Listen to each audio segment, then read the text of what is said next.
Infinity Pool is a 2022 movie written and directed by Brandon Cronenberg. Just like his past movies, this is a sci-fi thriller where we explore the violent nature inside all of us, and then take that to the next level. The movie goes like this. James and Em Foster are a married couple vacationing in the fictional island of La Tocla, so James can find inspiration for his next book. James is a novelist whose first novel 6 years prior to the events of the movie was received very poorly. And now he basically survives thanks to the care of his rich wife Em, which means that mostly he does as she says. Em is evidently tired to be in the island, especially since it looks like James is not having any progress with his inspiration. As James is alone to wander inside his thoughts at the beach, a guy in a quad bike starts causing a mess as everyone stares, but no one stops the man. There is where he finds Gabby, played by Mia Goth. She introduces herself and mentions that she is a fan of James and his book. This takes James aback, but he is genuinely happy since it is the first time he meets someone who actually likes his book. Thanks to this, when Gabby invites James and Em to have dinner with her and her husband, James accepts. Because just as Em points out, James is just happy to be with people who will rub his ego for once. The dinner with Gabby and Alban goes well. So well that actually James accepts to go on a little adventure the next day outside of the resort. But you see, in La Tocla, it is forbidden for visitors to go outside of the resort. However, Gabby and Alban manage to calm every worry James and Em have, assuring them they go out of the resort all of the time. What they do on the outside of the resort is really not a big deal. They find a small piece of beach and sit down to enjoy their day. In there, Alban starts questioning Em about her marriage with James. And in front of him, Em says that she married him because of daddy issues. She hates her father's guts, and so, since her father told her to never marry a writer, she went and married James, and that basically they live off of her money. They continue to enjoy their day, but at one point, James goes to a secluded corner to pee. And there he is approached by Gabby, who pulls at the dog's neck, if you know what I mean, until she makes it spit. And without a word, she steps away, leaving James very shocked.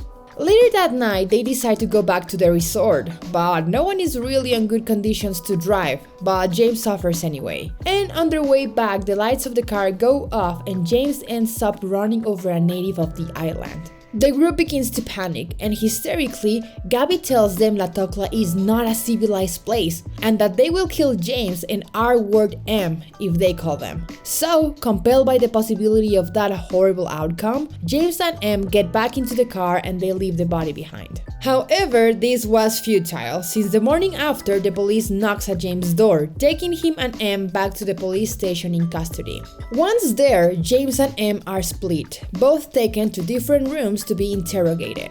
James is kept alone for a little while until a detective comes into the room and informs him and basically confessed to everything and laid all of the blame on him right on the spot, not sparing a minute to spill it out. James is barely surprised by this revelation, and even the detective was shocked to find out how fast Em sold out her husband. The detective informs James that in La Tocla they have zero tolerance for crime and that he has to be executed. However, Em has agreed to pay a large amount of money to have a double of him made and kill said double instead so James can walk out free. With no hesitation, James signs, and so he is cloned. The only catch about this is that James has to watch his double get executed.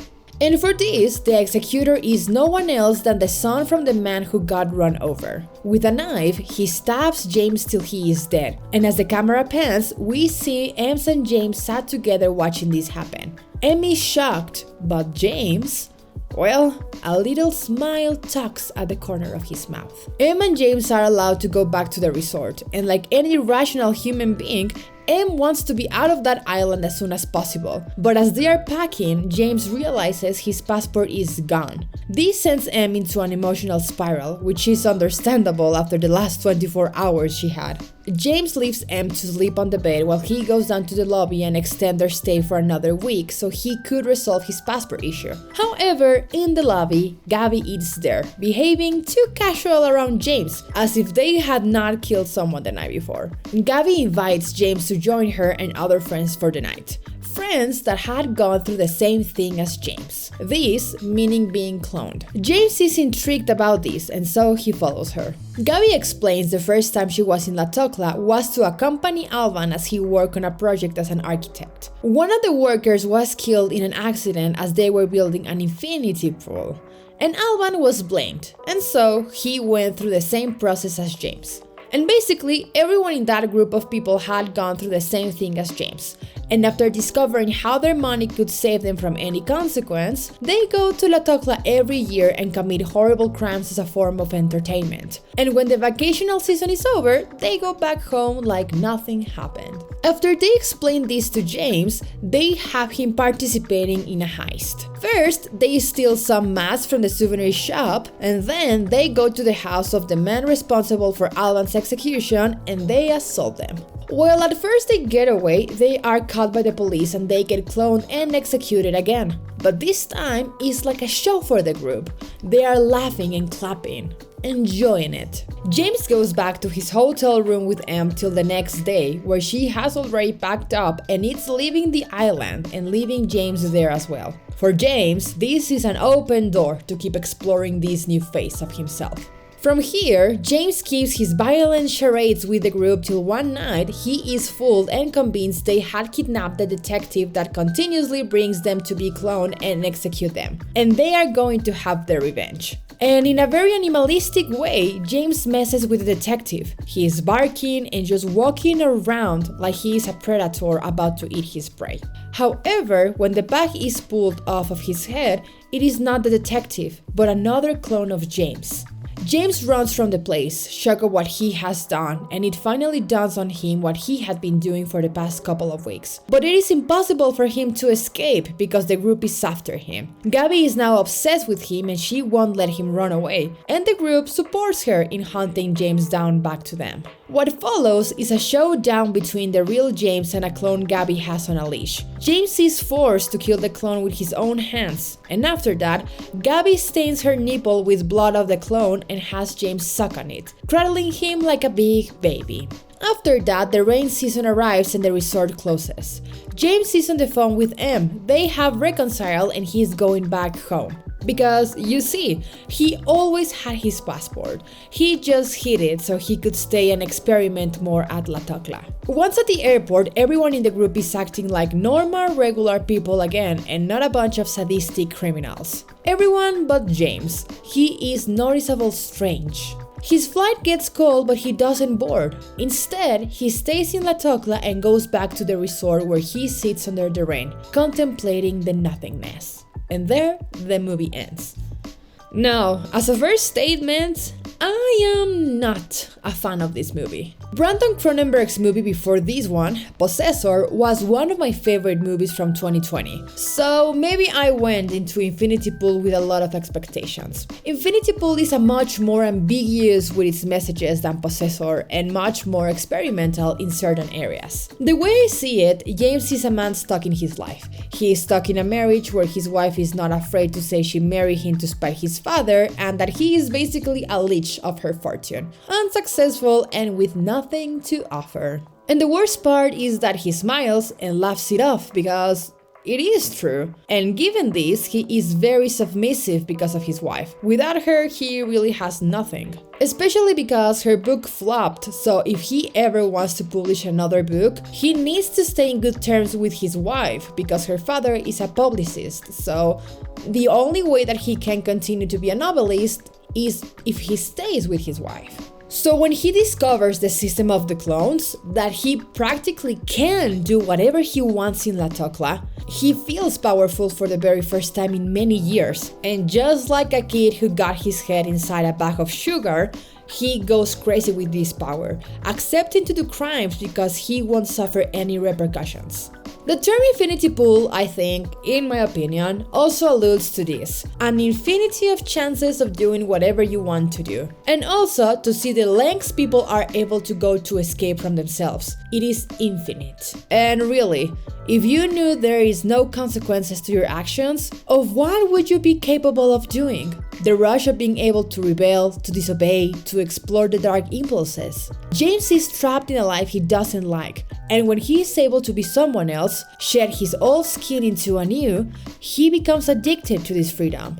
James abuses this system till he is faced with himself, the version of him who is weak and with no control of his life, the one who is on a leash, who is tied up and obeys others. This last trial of Gabby could be read as James metaphorically killing that submissive version and being reborn as the new James. He hesitates because it is always hard to get rid of our old version, the version that might be holding us back from evolving and changing. It is hard to do so, and when James kills this clone, he successfully got rid of that version of himself. At the end, James just couldn't go back home exactly because of that. He is no longer the James who can live under the command of his wife. He discovered a side of him he had been repressing, and now that he's out, there is no way back for him. He crossed the point of no return, and unlike the others in the group, he cannot handle going back to live a lie where he hides who he is or what he has done. So he stays in the only place he has now, the place where he was born again. This movie explores the themes of how violent the human being can be. There's really not much symbolism to this violence, but to exert power onto others. It is all about the adrenaline it causes, to get off despite the damage you can do to others. And another persistent theme in the movie is, obviously, how rich people can abuse their power because they have money. Creating the clones costs a lot of money, and so it is a luxury. Only the rich can really create clones to take the punishment for them so they can continue to live as if they were innocent. In the island of La Tokla, they have a zero-tolerance policy, meaning that the only guilty people coming out unscathed from their crimes are the rich. Regular people obey the rules in fear of losing their lives, so we can actually tell that in that place the only criminals around are the rich. Now, I mentioned this is a theme and not a critic because it really doesn't go anywhere with it. A critic would be if we saw poor people being killed and tortured and their families mourning the death of a loved one. Make it cruel by having someone committing a minor crime or even someone being wrongfully accused and being executed anyway while the rich are getting away with awful crimes just because they are rich. That could be considered a criticism to the rich. Depicting the awfulness from the rich class is not the same as criticizing it. Now, let's talk about the acting, because Mia Goth proves once again she's a force of her own. She is becoming an iconic scream queen. At the start of the movie, she comes off as sweet and friendly. Then she is seducing and dangerous. And by the end, she is unhinged. These changes are impeccable and she is great at it. Alexander Skarsgård did an amazing job as well as her counterpart. His transformation from a reluctant man to blown-out killer was nice to see. That scene where he is hitting his clone without knowing it, how he mimics an animal like he is in touch with his most primal, feral part, was unsettling for me, and that's him doing a good job. Overall, Infinity Pool was really not my thing. The journey of James shedding his old self and accepting the new version of himself is interesting, and the movie definitely has a message, and it is successful on telling us about this transformation. It is really just a matter of what you like and what you don't. This movie has been different for everyone, and that's a win from Brandon Cronenberg.